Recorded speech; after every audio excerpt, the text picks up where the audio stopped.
Their actions, whether it's from the federal level or from the state level or from the legislative, branch in the state or to the executive branch in the state, that if they are banking on Mr. President taking sides in this matter, they are mistaken and they will be disappointed.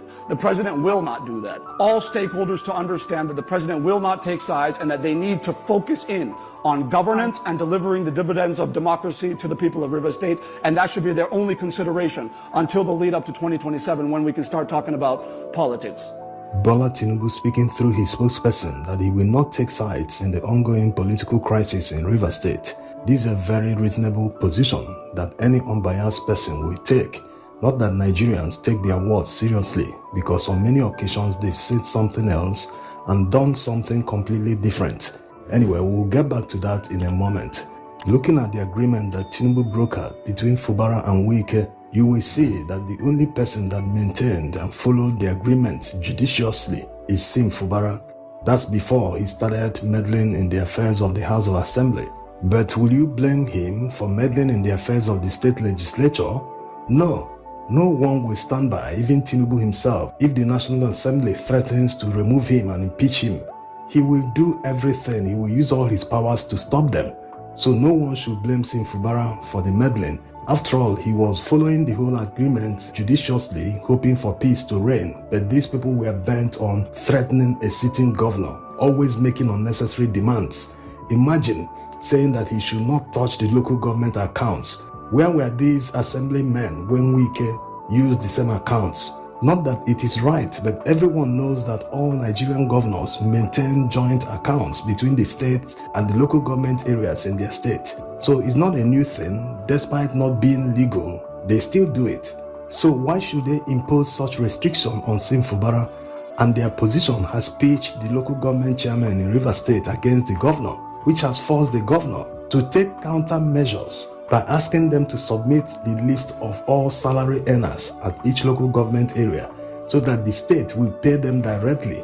He wants to starve the local government chairman of funds, because if you want to control and tame a Nigerian politician, just starve him of funds.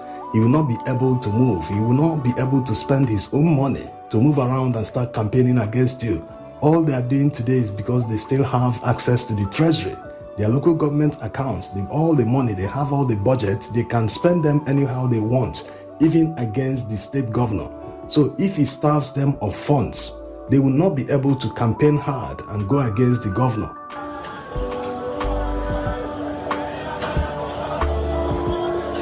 On the other hand, Fubara wants to be in the good books of the presidency. He doesn't want any maneuver from Abuja that will force the National Assembly to take over the duties of the River State House of Assembly. And knowing that most of the federal representatives from River State are against Fubara, they are in Wike's camp. If ever the National Assembly takes over the duties of the State Assembly, that means they will frustrate him, and all the approvals that is normally supposed to be done by River State House of Assembly will be brought to Abuja. Abuja will sit over it and approve or disapprove, even budgets, everything. They will keep doing it until the River State House of Assembly political crisis will be resolved. This is why Fubara's political associates pledged their loyalty to Tinubu, telling him that they will work for him in 2027 like Wike did in 2023. They are playing this angle, knowing that maybe Tinubu might be supporting Wike in River State because he knows that he will work for him like he did the other year. So they are practically telling him, hey, forget about Wike. We are here on ground in River State. We will do even more than he did in 2027. Not liking this angle they are pushing, Wike's camp has started fighting back already, starting with the APC chairman in River State. He said that Fubara did not vote for Tinubu during the presidential election in 2023 and that he will not vote again in 2027. So he's just trying to curry favor, that he will never work for them.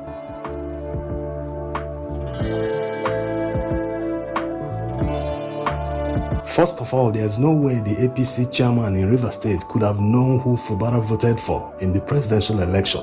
And besides, how can anyone be proud of voting Tinubu in 2023, considering how woeful he has been performing, considering the hardship he has brought on Nigerians? How can anybody be proud of contributing to his ascension to power? is not something to be proud of. It's something to be ashamed of because of the performance he has performed woefully, even below his predecessor. And we are still in the first year. We've not entered the second year, the third, and the fourth.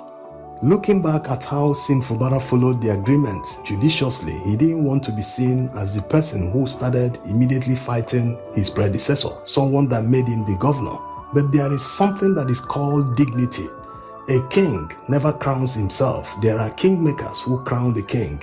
It doesn't mean that the kingmakers are more powerful than the king himself. No, the king is more powerful than everyone in his kingdom. So they are thinking that they will become more powerful than the king after making him the king. That was where they went wrong. It's just like people in the north that are regretting voting for Tinubu. They are saying they won't make the same mistake in 2027. They are saying it because they feel they made him the king. They can now control or say whatever they like. After all, they made him, which he's not taking it. That's why he's shouting down on them that they cannot control him. He will do whatever he feels that is good, whatever he wants to do. No one has any right to tell him what he will do. So he's exerting his own power. In reality, he's more powerful than anyone in Nigeria. So that's how it works. Despite people making someone a king, the people can never be more powerful than the king. This is where there is a problem in Rivers State. The people that made Fubara the governor feel they can control him. Imagine Wike not just controlling the affairs of Rivers State, he also wants to control the party structure. At the local government level, he wants all his men to be in the list in the party structure. At the state level, every level in Rivers State, he wants to be in charge politically. Why? That will be very dangerous for Fubara because it means he will not even win the party primaries in the next election. There's no state in Nigeria where the governor doesn't control the party structure. So why should that of Fubara be different? Why does Wike, a former governor who is no longer in government, want to control the party structure of a state? This is a coup. And that's why every unbiased person will always be sympathetic to Sim Fubara, because they know that he is under immense pressure from Wike and his associates, which might explain the change of tone from Tinubu and co. And if he really means what he said through his spokesperson, that means it might be a way of telling Wike, hey, back off a bit now. We have a lot of problems in Nigeria right now. Don't add to the problems. You know, trying to tell him that, hey, you are not actually indispensable. Whatever you think you did for me during the election, if I bring Fubara closer, he will do more. I think that is less the case now when you consider the fact that Nigerians have, borne witness that their spending power has substantially increased over the course of the last 1 month plus. Given the reforms that have been put in place by this administration, even within the Central Bank of Nigeria. This is the same presidential spokesperson telling a barefaced lie.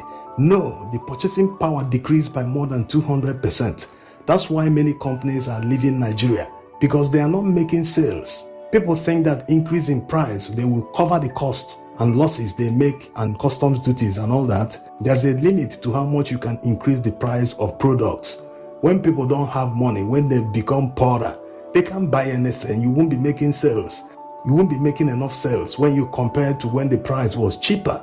It's very simple.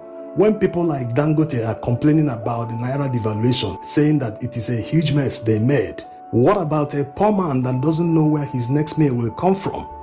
So it is a barefaced lie that the purchasing power increased. Rather, all indices, all indexes, all data point to the fact that it decreased by more than 200%. Like the opposition in Nigeria keeps saying, you cannot run a government based on propaganda and lies. You cannot magically wish the Naira to suddenly start exchanging at 500 Naira to $1 and it will happen. No, you have to work towards it. You have to solve the fundamentals that will boost the Naira. You have to go into serious production that will lead to exports and subsequent earning of more dollars in Nigeria. There's no other way to do it. Trying to boost the Naira artificially doesn't work. Like Nigerians have seen, the few weeks the central bank sold foreign currency to BDCs, they've seen that it's not sustainable. That's why they stopped. And the BDCs have gone back to sourcing foreign exchange from anywhere they can. And like any other commodity or product,